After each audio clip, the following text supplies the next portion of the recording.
દિલ્હી શહેરમાં ભાજપની ભવ્ય જીત, ચૂંટણીના સામે આવેલ પરિણામ અને ભવ્ય જીતમાં ભાજપમાં ખુશી।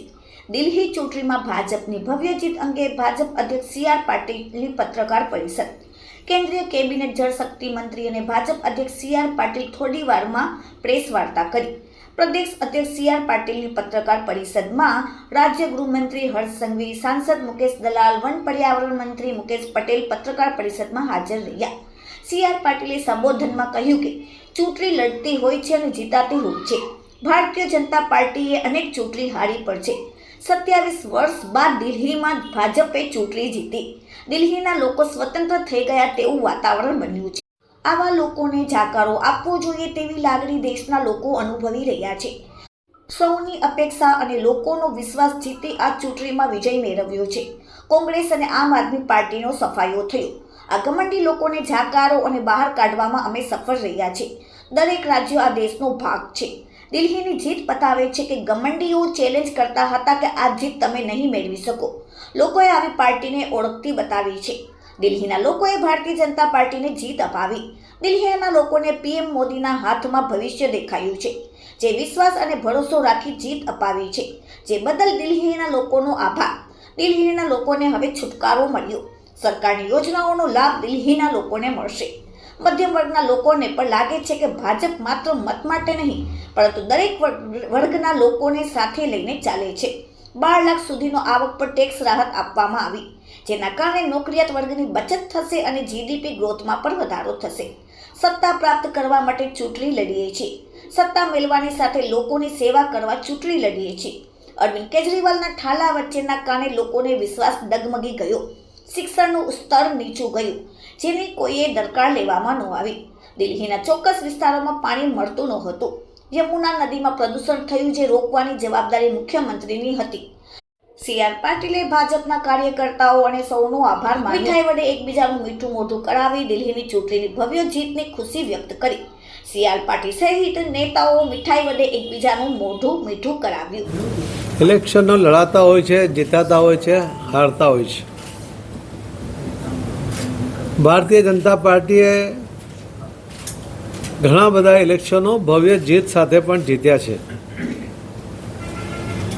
અને ઘણીવાર હારનો પણ સામનો કર્યો છે,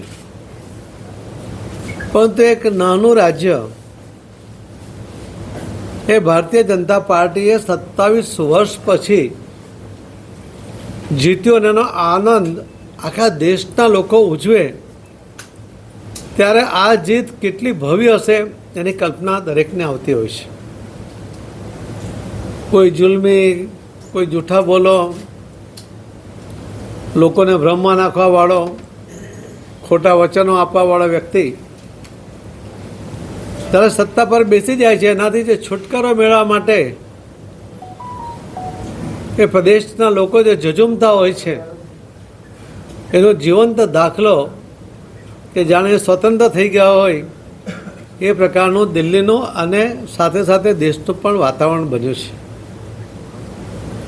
આવા લોકોને જાકારો આપવો જોઈએ અને એમાં જે સફળ થયો હોય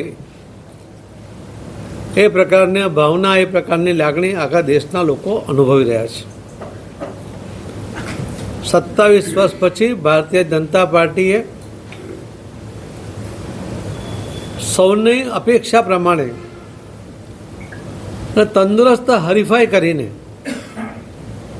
લોકોમાં વિશ્વાસ ઊભો કરીને આ જીત મેળવી છે।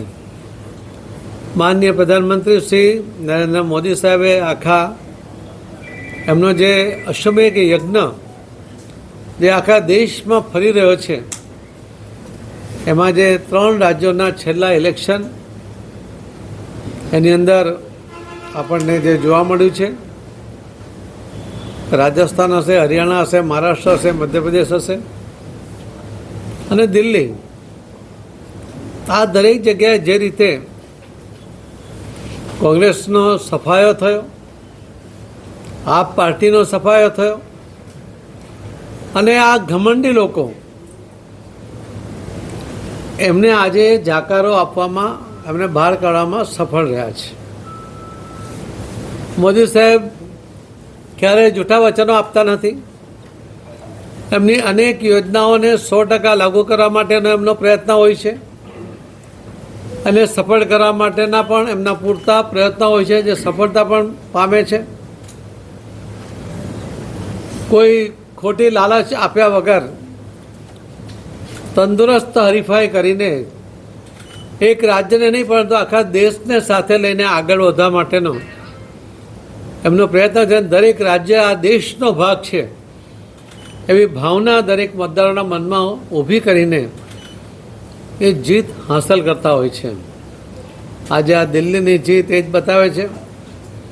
જે ઘમંડી એના આજે વિડીયો સોશિયલ મીડિયામાં ફરે છે કે ચેલેન્જ કરતા હતા કે આ જન્મમાં તો તમે દિલ્હીમાં અમને હરાવી નહીં શકો, બીજો જન્મ લેવો પડશે.